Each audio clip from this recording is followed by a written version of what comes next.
Alright, so what we're going to talk about in this video is how to connect a standard credit card terminal to a wireless system even though it is a physically wired terminal. Now that comes up in the case of a lot of credit card machines that are not wireless. But there is a really easy way to do it, and you can actually even connect to a device like this, which is a Verizon Hotspot, or use your cell phone. So we're going to talk about how to do that as well. The main key thing that you need is something that's called a wireless range extender. Excuse me, a wireless range extender. They come in different models. This one is a Belkin N300 dB wireless range extender, model F9K 1111. However, they come in all different makes and models. There's all different kinds you can buy, and they all work equally well. What you're looking for is any range extender that has the IP port in the bottom. And what's going to happen is, I'm going to talk to you in a minute about how to set this up.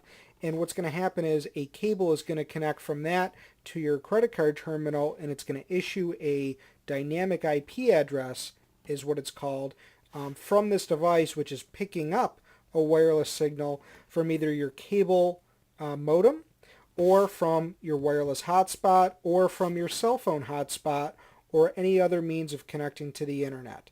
So it's basically a way to take something that connects wirelessly to the internet and giving it a physical port so that it can work with any terminal. And that comes into play if you ever want to have a credit card terminal in one part of a building, however your modem or again, maybe your wireless hotspot is in another part of the building and there's no physical way to wire it. Also, some of these hotspots do not actually have an Ethernet port, so there's no way to connect, so you need a device like this to act as an intermediary. Alright, now at this point what we did is I plugged in the Belkin range extender, and we type in belkin.range, or in the case if you have a different brand, you type in whatever it says basically to connect to your service. Now in this case here, I put it in as Verizon 890 392E.xt. That's just what we named it, but it's really Belkin.range. You can name it whatever you want, but that's Belkin.range is a default in this case. Now when you go to the initial setup, you're going to choose a 2.4 gigahertz network. You can put in a password.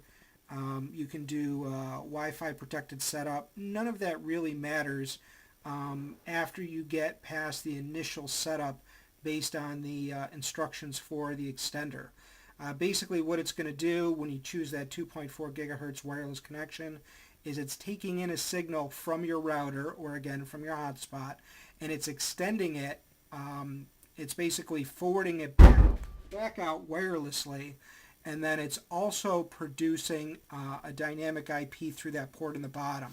So in this case where it's plugged in, what we're going to do is take the port at the bottom, and we're just going to plug that into our credit card terminal, and then run your credit card terminal as you normally would, as if it was plugged into a standard IP, and you should be good to go. It should work perfectly with any brand of typical range extender that has at least one port in the bottom. And if you have any questions, refer to the setup manual for your range extender, or again for your credit card terminal, depending on the brand. However, again, it's very quick and easy once you set it up.